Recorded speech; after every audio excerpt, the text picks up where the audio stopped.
Hello and welcome to the second channel for Tales from the Trip. I'm your host, the Trip Keeper, and on today's video we are going to be doing a Xylazine trip report reading. A couple trip reports that I found on Erowid. There's one on Reddit, but nothing really happens in it, so we're going to read these ones. And if you don't know what Xylazine is, or Tranq as they call it, it's not a new drug by any means, but it's newly taking over. They've been calling it the zombie drug, the flesh-eating drug, whatever you want to call it, because it basically eats at your skin if you're addicted to it. And people like to throw that name around with the zombie drug and everything. Like they use it for scopolamine, PCP, whatever, bath salts, whatever the case may be. But this is a true drug that actually makes sense for that name. So I don't think it's any, because people are kind of like just wondering why they keep naming it that. They don't see this as a zombie drug because it's been used so many times, you know what I'm saying? So, but if you look at the pictures, the videos of people who injected this stuff or whatever, you'll see that they're not fucking around. If you're eating right now, I don't recommend looking at the photos or videos of it, but if you get the chance and you're a sick fuck like me, I mean, I can watch it while eating, but some people can get triggered very easily by stuff like that and squeamish. So, but for me, I personally don't care. My mom showed me Halloween when I was 2 years old. I'm a horror movie fan ever since. So yeah, that was probably the best thing I've seen, the most tame thing I've ever seen. But no, this is real world shit. So if you haven't seen what this shit looks like and you're interested, go look at it. But I'm warning you now. It is a little gross. I'm not going to show it on here because it is probably not YouTuber friendly, and I'm not trying to get videos removed or age restricted or anything like that. So this channel is not monetized, so I don't have to worry about that. But yeah, so hey, let's get started here.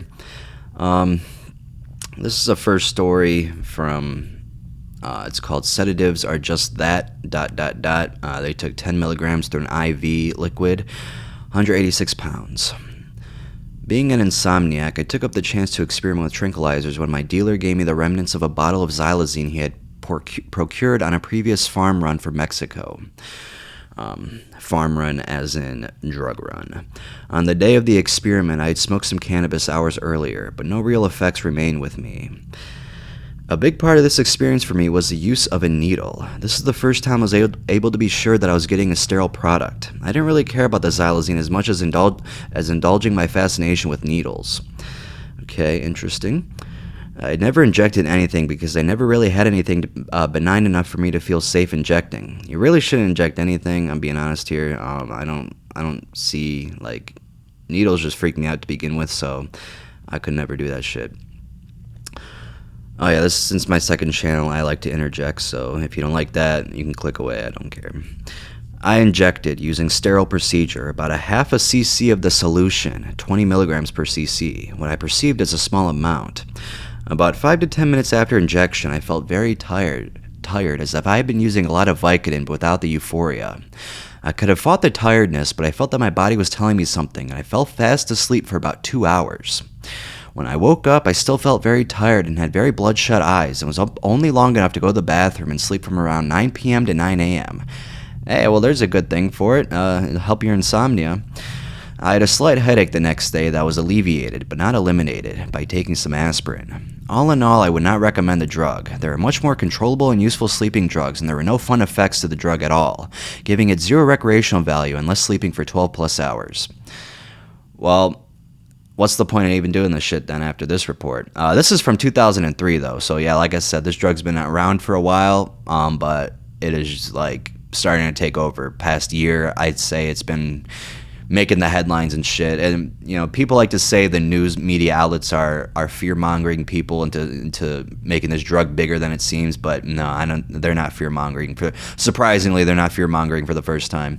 But I think this is some real shit. Like, they're putting this shit in the heroin, and like anything that makes your skin fall off, like crocodile, that's another zombie drug, you want to call it. That one, I'd say that one's definitely more dangerous than this, just because there's so many other ingredients in it that should not.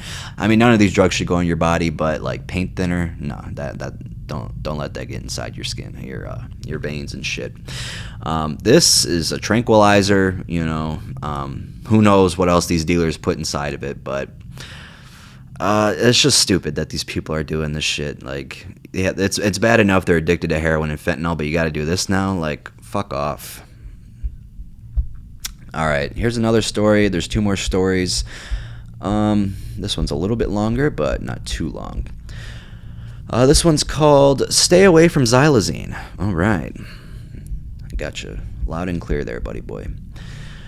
I work at a vet clinic and value my future, but also am on the lookout for free highs that I think carry no risk for me. I only take what will never be noticed, and only then when the opportunity arises.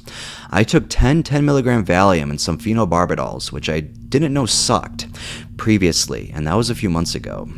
Sorry, when I don't have to edit this, it's like when they structure sentences like this, it's like you got to think of it on the fly, so I'm trying my best because I'm not editing this until these videos get bigger, and that might never happen, so I'm not going to worry about it. Anyway, yesterday we were anesthetizing an animal for surgery, and he started fighting, so the vet went to get a sedative. As I am a pre-vet student, I always ask a lot of questions, and he told me it was a powerful tranquilizer called Xylazine. Yep. I noticed the bottle of this drug sitting out on the counter while the only other employees were in the operating room. It was a 50 milliliter bottle, so I figured 3 milliliters would not be noticed missing. I drew up a syringe and put it in my pocket, causing me to be very nervous the rest of the day. Yeah, I mean, you're stealing drugs from your fucking job. What do you expect? When I got home, half had leaked out and 1.5 cc remained, reported as 150 milligrams. I didn't want to shoot this drug. I actually might have, but had no rigs, so I dried it out over steam and scraped up the white crystally substance. At first, it was really sticky. I think it didn't dry enough, so I rolled up a little ball and swallowed it. That's an interesting way of taking it. After a few more dryings, it was a bit more powdery, so I was able to do a few lines. I really regret blowing this stuff as much as doing the drug itself, as it was very sticky and caused terrible congestion all throughout the day, and the day after. Sorry. As for the experience itself, it was almost entirely very unenjoyable. Maybe if I had done a smaller dose, it would have been fun, because as it was coming out, I had slightly euphoric and sedated feeling, which then escalated to clumsiness and even profound closed-eye visuals. If this level could be maintained, I feel there may be potential for recreational use of this drug. However, it seems as though the threshold for unsafe doses is very low.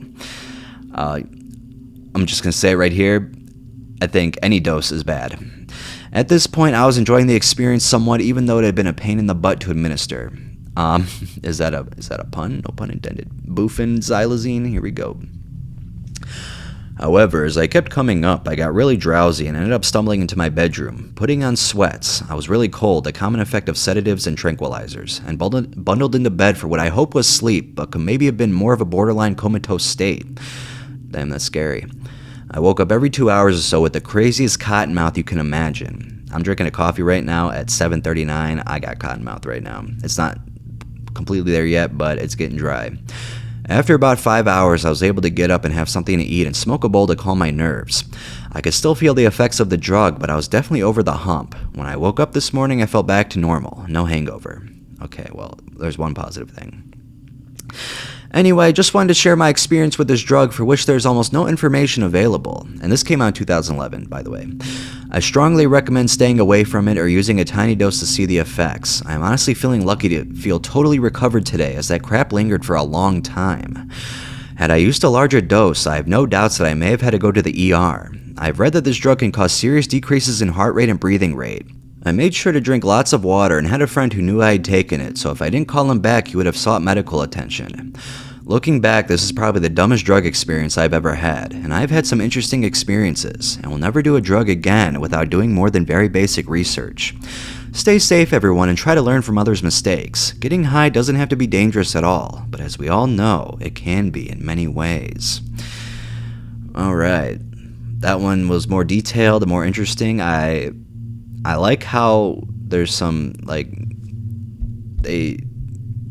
this person was a pre-vet. I thought that was kind of funny. Just imagine them at work, just putting them in the pocket. Like I've snuck alcohol into movie theaters and shit, and that's kind of scary enough.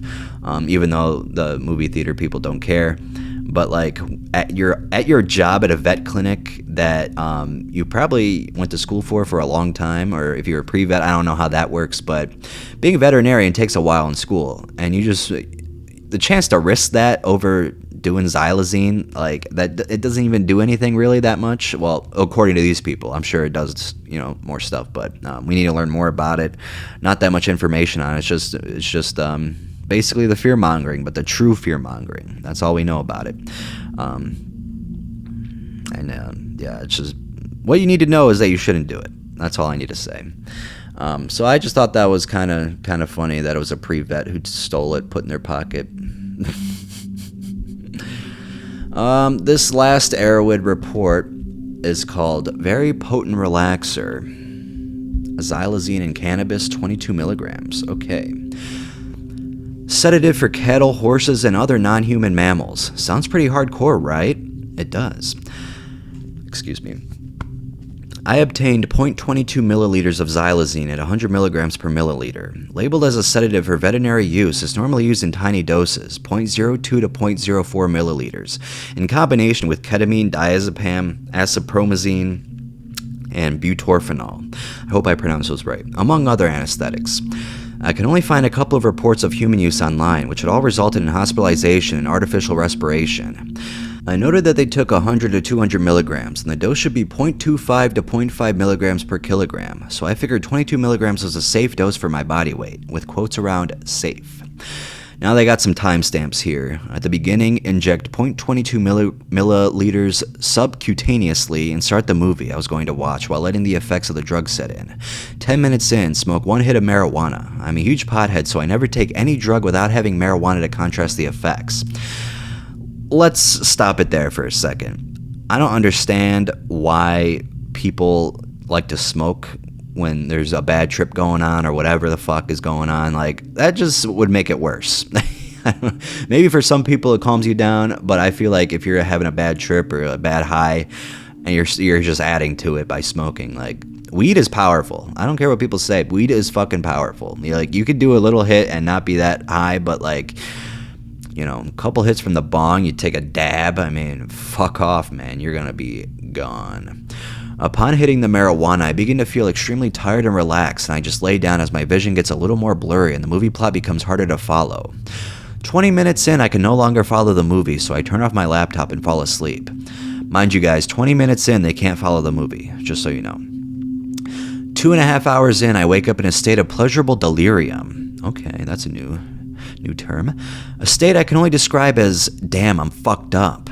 My whole body was very tingly, as though I was being tickled all over, which made it very hard to lay completely still. It felt good, but I was glad I didn't take any more. The tingling effect could have become overbearing. I don't know about you guys, but I hate being tickled. Can't stand it. And people think it's so funny because you're laughing. Like, I'm not laughing at you tickling me. I'm laughing because I'm dying over here. 3 hours in, after lying around half asleep, I am finally able to walk around. In the bathroom mirror, my pupils are very constricted and my vision is blurry, still quite relaxed. 3.5 hours in, the effects are mostly worn off, so I smoke some more weed and watch my movie and feel comfortable the rest of the night.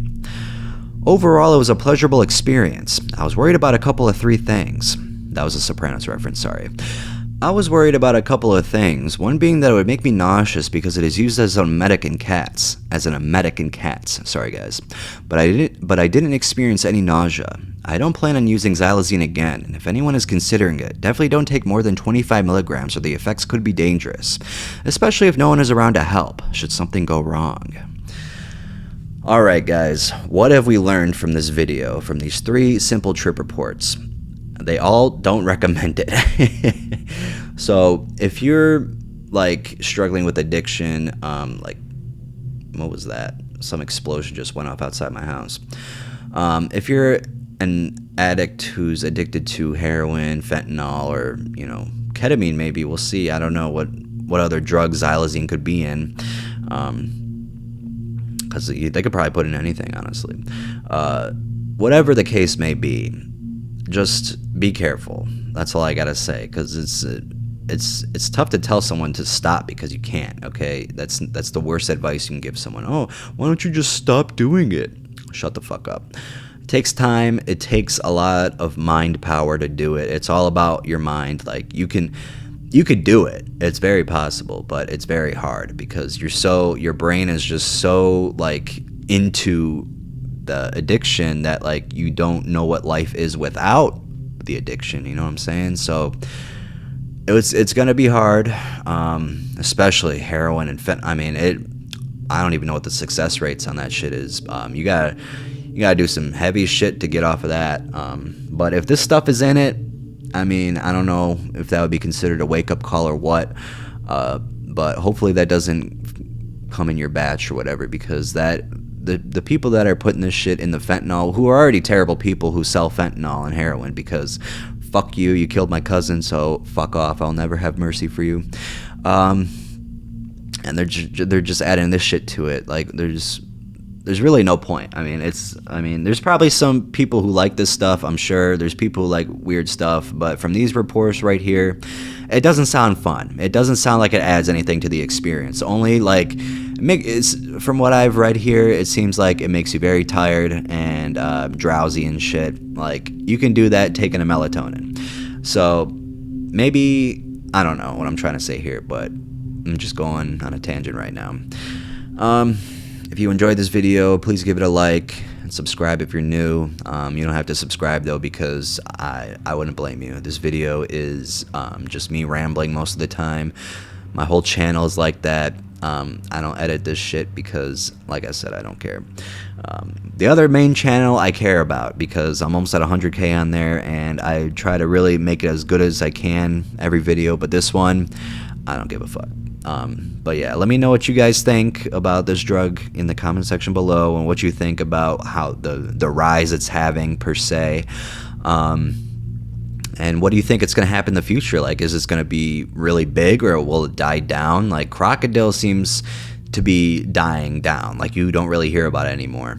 But maybe in Russia it's still popular. I have no idea. I haven't researched it in a while. There's no trip reports on it. At least with this, we know there's some trip reports on it, and these seem legit. I don't think these people would be lying about this. Get a lot of fucking comments on my videos saying that they're fake. Every fucking video, every story I fucking upload is fake, apparently. So, yeah. Just want to let you guys know that I only read fake stories. That was sarcasm, by the way.